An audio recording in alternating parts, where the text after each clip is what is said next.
नमस्कार, मैं हूं शैलेंद्र सिंह और आप देख रहे हैं हमारा यूट्यूब चैनल शब्द शब्द शैलेंद्र सिंह। आज हम बात कर रहे हैं डॉक्टर रुचि सिंह के साथ, जो चर्म रोग विशेषज्ञ हैं और वो अपनी 4 अलग अलग शहरों में क्लिनिक भी चला रही हैं। आप लोग पहले भी इनसे मिल चुके हैं और हम लोगों ने कई विषयों पर बात की है। तो आज हम बात करेंगे विंटर में जो फेस पर कालापन आता है उसको कैसे दूर करें, बचाव कैसे करें, मेडिकली क्या उपाय हैं, खान पान से उसको कैसे सही किया जा सकता है और घरेलू क्या उपाय हैं। वीडियो में आगे बढ़ने से पहले आपसे एक छोटी सी अपील है कि अगर आपने हमारा चैनल सब्सक्राइब नहीं किया है तो सब्सक्राइब कर लीजिए, वीडियो को अंत तक देखिए और अच्छा लगे तो लाइक, शेयर और कमेंट भी कीजिए। शुक्रिया। डॉक्टर साहब, बहुत बहुत आपका स्वागत है। Thank you so much. सबसे पहले थोड़ा आप अपने बारे में, क्लिनिक के बारे में थोड़ा सा बताइए।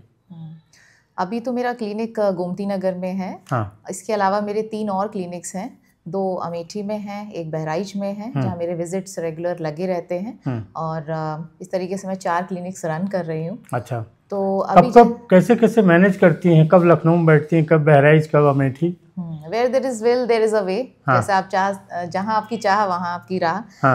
जितने आप कोशिश करें तो सब मैनेज हो जाता है। मैनेज करना पड़ता है, मेहनत ज़्यादा हो जाती है, ट्रैवलिंग काफ़ी रहती है, लेकिन इतने पेशेंट्स हैं पेरीफेरीज में जिनको ठीक से ट्रीटमेंट की ज़रूरत है, जो इतने लाखों रुपए कहाँ कहाँ खर्च करके आ रहे हैं, परेशान हैं, उनकी वजह से मैं विजिट करती हूँ ये सब क्लिनिक्स। कोई अलग अलग दिन है बहराइच अमेठी का? जी, बहराइच तो मैं जाती हूँ 2 दिन, फ्राइडे एंड सैटरडे, जो मैं 8 साल से कर रही हूँ। बाकी अमेठी है जिसको 3 इयर्स हो गए हैं, जो मैं वेडनेसडे को जाती हूँ। अच्छा, और बाकी बचा समय लखनऊ?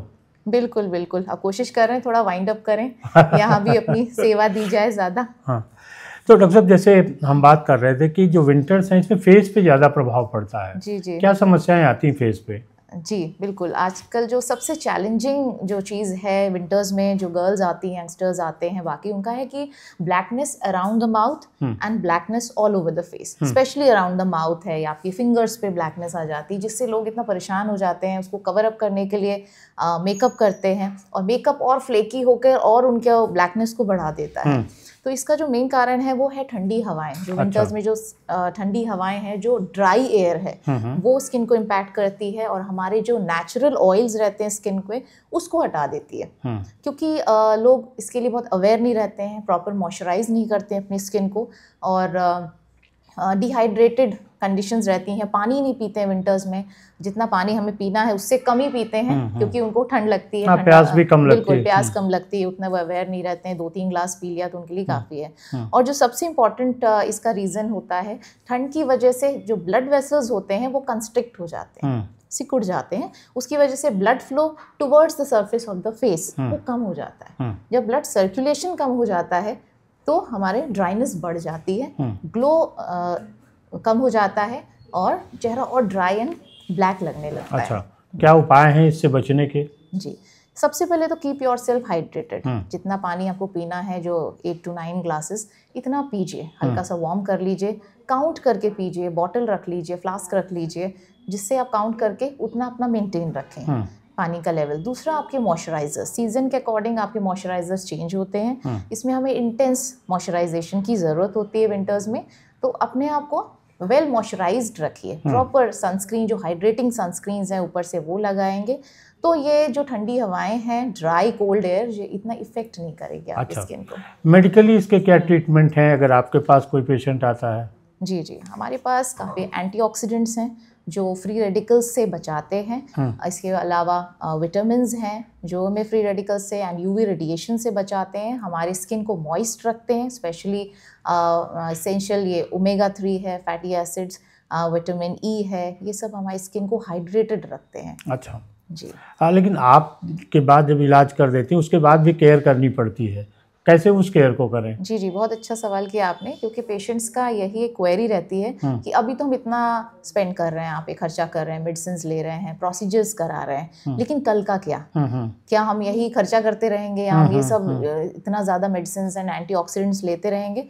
तो उसके लिए मैं आज आपसे कहूँगी कि अभी तो हम मेडिसिन देते हैं, प्रिस्क्रिप्शंस देते हैं to maintain all your levels, कि जो भी विटामिन की कमी है, जो भी चीज़ में डेफिशिएंसी, उसको हम मेंटेन करेंगे। लेकिन बात की आपके हाथ में है, आपको डाइट के थ्रू उसको मेंटेन करना पड़ेगा। अच्छा, किस तरीके की डाइट?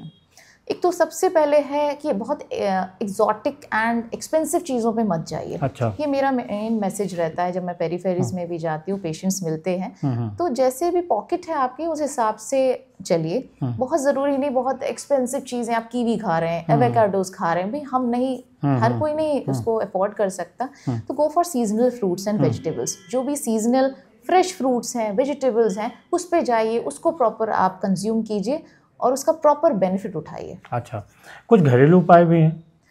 घरेलू में तो बहुत ज़्यादा तो मैं नहीं बताती हूँ, लेकिन अपने आप को हाइड्रेटेड ज़रूर रखिए। अच्छा। उसके लिए आप चाहें जो ऑयल्स आते हैं, आलमंड ऑयल हैं और कैस्टर ऑयल्स हैं, वो अप्लाई कर सकते हैं, मसाज कर सकते हैं, जो एंटी एजिंग इफेक्ट रहता है और आपकी स्किन को हाइड्रेशन प्रोवाइड करते हैं, मॉइस्चराइज करते हैं, जिससे एजिंग साइंस, फाइन लाइंस हैं, वो उतनी जल्दी अपीयर नहीं होती है। मतलब नाइट क्रीम वगैरह यूज़ कर सकते हैं? नाइट क्रीम्स कर सकते हैं, उसके लिए हमारे पास रेटिनॉल्स हैं, बाकी सीरम्स रहते हैं जो कि आपकी स्किन को हाइड्रेशन देते हैं, हाइलुरोनिक एसिड्स हैं जिससे फाइन लाइंस का अपीयरेंस जल्दी नहीं होता है और जो थोड़ा बहुत है वो चला भी जाता है, skin lifted and more glowing लगती है। अच्छा, क्या सनस्क्रीन का भी इस्तेमाल करना चाहिए? बिल्कुल, सनस्क्रीन तो बहुत इंपॉर्टेंट है। क्योंकि जो अल्ट्रावायलेट रेडिएशंस हैं, बाकी जो रेडिएशंस हैं बल्ब से, ट्यूबलाइट से, टीवी, मोबाइल से, ये भी हमें एजिंग देती है, जिससे फाइन लाइंस जल्दी आने लगते हैं। इवन सनलाइट, जैसे लोग ड्राइव करते हैं, आपने देखा होगा, तो अगर if you compare your hands तो राइट हैंड ज़्यादा आपका डार्क एंड और ज़्यादा ड्राई लगता है, एजिंग जल्दी आती है क्योंकि उस पर सनलाइट राइट साइड से वाइल ड्राइविंग ज़्यादा इफेक्ट करती है। लेकिन लोगों को लगता है कि सनस्क्रीन हमें गर्मियों में ज़्यादा लगानी चाहिए। जी ऐसा नहीं है, रेडिएशंस तो अल्ट्रावायलेट रेडिएशंस तो हमेशा ही हैं। हम टीवी देखते हैं, मोबाइल है, बल्ब, ट्यूबलाइट से भी लाइट आती है जो स्किन को इफेक्ट करती है। तो मैं कई बार ये वीडियोस अपने भी यूट्यूब पे भी डाल चुकी हूँ कि आप ये मत सोचिए कि हम अंदर हैं तो हमें नहीं लगानी है, या हम बाहर हैं तभी लगाएंगे, या हम बहुत धूप में नहीं बैठ रहे हैं तो हम नहीं लगाएंगे, ये तो मिथ है। तो you have to apply sunscreen all the time. जब तक दिन है, धूप है, आपको लगाना है। उसमें ज़रूर फिजिकल एंड केमिकल सनस्क्रीन आने लगी है। Physical one is very safe, तो आप फिजिकल सनस्क्रीन लगाइए जो बहुत सेफ है, बिना डरे आप लगा सकते हैं। अच्छा, बिल्कुल। मैं तो डाइट पे ज़्यादा फोकस करती हूँ। So I always counsel my patients for good diet. जितने सीजनल फ्रूट्स हैं, जैसे अभी विंटर्स हैं तो आप आंवले का कंजम्पशन है, गाजर आ रही है एंड तिल है, पीनट्स हैं, मूंगफली, जो इतनी सिंपल सी चीज़ हर कोई खाता है, जिसकी इंपॉर्टेंस हम उतना नहीं जानते हैं। तो ये सब जितना आप कंज्यूम करेंगे, seasonal fruits, don't go over very expensive and exotic things, get the seasonal things. जिसके आप जूस पीजिए, सैलड्स खाइए, इसको ज़रूर आप इंक्लूड कीजिए अपनी डेली डाइट में और आपको इसके बेनिफिट ज़रूर मिलेंगे और आपको स्किन में चेंजेस धीरे धीरे करके वो मेंटेन रख पाएंगे आप। बहुत शुक्रिया डॉक्टर साहब आपका, और दोस्तों आपका भी। अब आपको ज़रूर कुछ ना कुछ फ़ायदा दिखेगा और आपका जो चेहरा है उस पर ग्लो आएगा। धन्यवाद। Thank you.